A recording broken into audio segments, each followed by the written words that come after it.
যুক্তরাজ্যে ইমিগ্রেশন সিদ্ধান্তের ক্ষেত্রে হিউম্যান রাইটস অ্যাক্ট কার্যকর করা উচিত নয় এমন একটি প্রস্তাবনা দিয়েছে বিরোধী দল কনজারভেটিভ পার্টি। তারা বলছে যুক্তরাজ্যে ইমিগ্রেশন আইনের যখন প্রয়োগ করা হয়, বিশেষ করে কোর্টে, এই হিউম্যান রাইটস অ্যাক্টের মাধ্যমে অনেক অবৈধ অভিবাসী তাদের ডিপোর্টেশন ঠেকাতে সক্ষম হয়। কনজারভেটিভ দলের নেতা ক্যামি বটেনেজ ইতিপূর্বে বলেছিলেন, অনেক বিদেশি অপরাধী এবং অনেক অবৈধ ইমিগ্রেন্ট যাদেরকে ডিপোর্ট করার সিদ্ধান্ত নেওয়া হয়েছে সরকারের পক্ষ থেকে, তারা এই হিউম্যান রাইটস অ্যাক্টের সুযোগ নিয়ে তাদের ডিপোর্টেশন ঠেকিয়ে যুক্তরাজ্যে অবস্থান করছে। এই হিউম্যান রাইটস অ্যাক্টটি 1998 সালে যুক্তরাজ্যে পাশ করা হয়েছিল। সে সময় যুক্তরাজ্যে ছিল লেবার সরকার এবং এর মাধ্যমে ইউরোপিয়ান কনভেনশন অফ হিউম্যান রাইটসের যে ধারাগুলো রয়েছে সেগুলো যুক্তরাজ্যে আইনে পরিণত হয়। এর ফলে European court of human rights যুক্তরাজ্যের আইনের উপর তাদের যে রায়, তাদের সিদ্ধান্ত জানাতে পারে এবং এর মাধ্যমে অনেক অবৈধ অভিবাসী তাদেরকে যুক্তরাজ্য থেকে ফেরত পাঠানো সম্ভব হয়নি। অনেককে ফ্লাইটে উঠানোর পরও ইউরোপিয়ান কোর্ট অফ হিউম্যান রাইটসের নির্দেশের কারণে তাদেরকে আবার যুক্তরাজ্যে থাকার সুযোগ দেওয়া হয়েছে।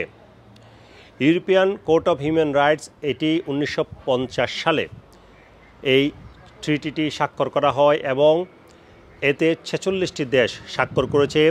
যুক্তরাজ্য ব্রেক্সিটের পরে ইউরোপ থেকে বের হয়ে গেলেও যেহেতু এটি ইউরোপ থেকে একটি স্বতন্ত্র প্রতিষ্ঠান, সে কারণে এখনও এই ইউরোপিয়ান কোর্ট অফ হিউম্যান রাইটসের অধীনে যুক্তরাজ্য রয়েছে এবং তাদের সিদ্ধান্ত যুক্তরাজ্যে যে কোনো কোর্ট এবং সরকার মানতে বাধ্য।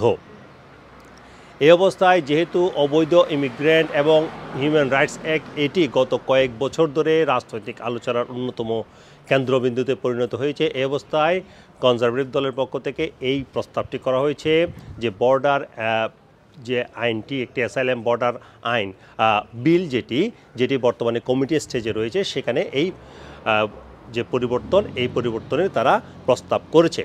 তবে ক্ষমতাসীন লেবার দল বলছে তারা যেটি করেছে সেটি একটি পাগলের প্রলাপ, সেটি একটি বলা হচ্ছে যে অবাস্তব এবং এর মাধ্যমে আসলে পরিস্থিতির কোনো উন্নতি হবে না। অবৈধ ইমিগ্রেন্ট নিয়ন্ত্রণের যে পরিকল্পনা লেবার সরকার করছে সেটি সঠিক পথ, কারণ তারা সীমান্তের নিরাপত্তা জোরদার করছে, তারা যারা অবৈধভাবে যুক্তরাজ্যে আছে তাদেরকে নিজ দেশে ফেরত পাঠানোর যে গতি সেটি ত্বরান্বিত করছে। এর পাশাপাশি আর্টিকেল 8 সেটি যাতে কঠোরভাবে প্রয়োগ করা সম্ভব হয় সে বিষয়গুলো দেখভাল করছে।